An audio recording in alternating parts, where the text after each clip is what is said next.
If you live long enough, a lot of stuff will come against you. Somebody in your family gonna die. Somebody in here gonna get fired. Somebody here gonna get an eviction notice. Somebody gonna get laid off. Somebody company gonna close. Somebody you love gonna break up with you. That's life. But what you gonna do about it though? Life has a way of humbling you. Life will make you shut up. Life will mute you, shut you down. Because all of us, if you live long enough, will go through a period of feeling so overwhelmed that you think of one more thing, if the phone rings one more time, if I get another text, if I get another email, and sooner or later you feel, oh God, just get me out of this.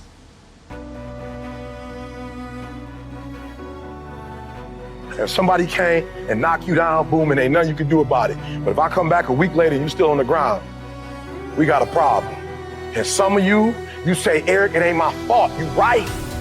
The way you were born, what happened to you is not your fault. But doggone it, you still on the ground after 20 years? You have absolutely nothing to do with what happened to you. It's not your fault. You got knocked on the ground. You had absolutely nothing to do with that. And I'm not blaming you for that. But if I come back a week later and you still on the ground, that's your fault. If I come back a year later, you still on the ground, that's your fault. If you get knocked down, there's nothing you can do about it. But getting back up has every single thing to do with you. And you will promise me that from this day forward, you will not be defeated.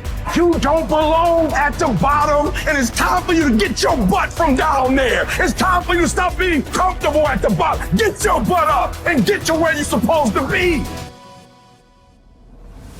The difference is not the genetic code, the potential. It's a guy that's willing to get knocked down, finally test on fortune, stand back up, the perseverance to see it through, the never say die attitude. And I go in there, man, and if I don't win, I showed up, I gave my valid effort. And tomorrow I'll do the same thing. And I'll continue to throw shit against the wall. Every day I'll throw more up there, try it again, and I'll never get comfortable. It's necessary that you take charge, that you begin to stand up inside of yourself, that you dry your tears and you're not given the luxury of feeling sorry for yourself, that you got to get in a fighting mode. You can't surrender. You can't be a chump. You've got to fight back. You've got to stand up and start. So wait a minute, what is it I need to do? You've got to make yourself move even if it hurts. Many people have been written off and said, this one won't survive. And they did. It's possible. You've got to believe in your heart of hearts that it's possible that you can beat this. Your belief, your faith, your drive, your determination, your persistence, your perseverance, your spirit. Greater is he that is in you than what's out here in this world. So you've got to decide, you've got to say, it's possible that I can beat this.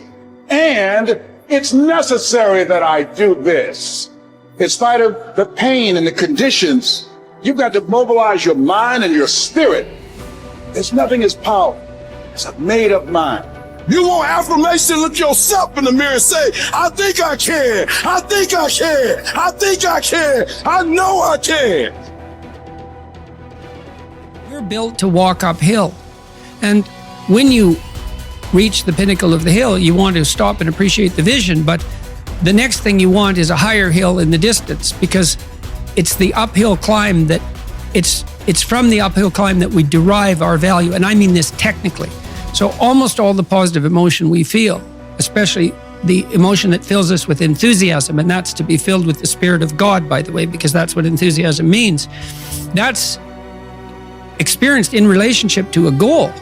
And so in some sense, and this is part of the religious enterprise, you want a goal that you can never attain, right? So you can always move closer to the goal that recedes as you move towards it. You think, well, that's frustrating. It's like Sisyphus pushing the rock uphill. But it's not, because as you pursue that goal, you put yourself together and your life does get better and richer and more abundant. And that's why the highest levels of virtue and goal are in some sense transcendent. You want them to be above everything you're doing so you can continually move towards something that's more sublime and better. That's what you are. You're here to live, not to sleep. And the problem with the vision of Mai Tais on the beach is that, well, first of all, that's a vision of drug-induced unconsciousness. Second, it's only going to work for about a week. Third, you're going to be a laughingstock in a month and depressed and aimless and goalless. You want a horizon of ever expanding possibility. And so it does happen to people because they've staked their soul on the attainment of an instrumental goal. And it can be a pretty high order goal, but then you think, well, now I'm there. Now what? Well, the answer can't be, well, I'm going to live in the lap of luxury and never have to leave the face. What do you want to be? A giant infant with a gold bottle? You never have to do anything but lay in your back and suck. It's like, well, you see the problem with that as a conceptualization. It's no, you want to be like an active warrior moving uphill with your sword in hand, and that's dynamic, that's exciting, and that's why so many young men disappear into video games. That's all acted out in the video game. So they have to act that out in their own life. Not that I despise video games, because I don't, but they're not a substitute for life. They might be good training under some conditions for life. See, as human beings, why? The only reason why we are dominating every other creature, including massive creatures, much bigger than us, more powerful, faster, quicker, in strength, in capabilities, why we are dominating all of them is our ability to use tools, isn't it? So do not underestimate the power of the tools. If I ask you to unscrew this screw in this furniture, you try with your hands, your fingers, your fingernails, they will all break and bleed, but the screw stays right there. I give you a little screwdriver, but you don't know how to use. You poke it here, poke it here, poke it here, poke it here. No use. Only if you put it right there and use it the way you must use it, suddenly another world, isn't it? Right now, the greatest tools that we have in our hand is our own body, our mind, our emotions, our energy. These are our tools. If you harness these tools well, you will live wonderfully. If you don't harness them, you will live badly. If these tools turn against you, you will live terrible. Right now, what is it that human beings are largely suffering? No great amount of suffering is coming to you from outside.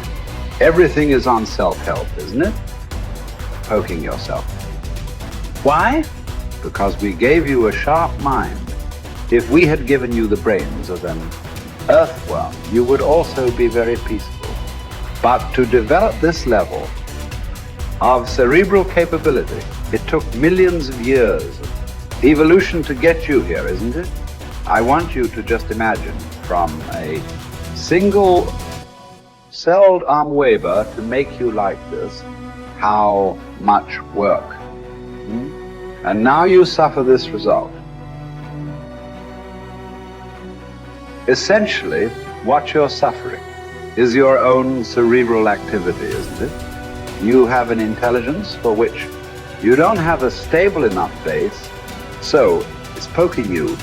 Instead of being useful to you, it is poking you simply because this base is not stable. So one thing is to create a stable base so that this intelligence works for you. We have a huge frontal lobe, and it's 40% of our entire brain. And most people, when they have a thought, they just think that that's the truth. And I think one of my greatest realizations in my own journey was just because you have a thought doesn't necessarily mean it's true. So if you think 60 to 70,000 thoughts in one day, and we do, and 90% of those thoughts are the same thoughts as the day before, and you believe that your thoughts have something to do with your destiny, your life's not going to change very much, because the same thought leads to the same choice leads to the same behavior creates the same experience, and the same experience produces the same emotion. And so then the act of becoming conscious of this process to begin to become more aware of how you think, how you act, and how you feel. It's called metacognition. And so then, why is that important? Because the more conscious you become of those unconscious states of mind and body, the less likely you're going to go unconscious during the day. And that thought is not going to slip by your awareness unchecked, because it means to know thyself. The word meditation means to become familiar with. So as you become familiar with the thoughts, the behaviors, and the emotions of the old self, you're retiring that old self. As you fire and wire new thoughts and condition the body into a new emotional state, if you do that enough times, it'll begin to become familiar to you. So it's so important, just like a garden. If you're planting a garden, you got to get rid of the weeds. You got to take the plants from the past year and you got to pull them out. The rocks that sift to the top that are like our emotional blocks, they have to be removed. The soil has to be tenderized and broken down. You have to make room to plant a new garden. And so primarily, we learn the most about ourselves and others when we're uncomfortable. Because the moment you move into that uncomfortable state, normally a program jumps in. When that program jumps in, it's because the person doesn't want to be in the present moment and engage it consciously. So when you teach people how to do that with the meditative process, it turns out that when they're in their life, they're less likely to emotionally react. They're less likely to be so rigid and believe the thoughts they were thinking. They're more aware of when they go unconscious back into a habit, and that is what starts the process of change. And so we have to unlearn before we relearn. We have to break the habit of the old self before we reinvent a new self. We have to prune synaptic connections and sprout new connections. We have to unfire and unwire and refire and rewire. We have to unmemorize emotions that are stored in the body, and then recondition the body to a new mind and to a new emotion, like deprogram and reprogram. That's the act, and it's a two-step process.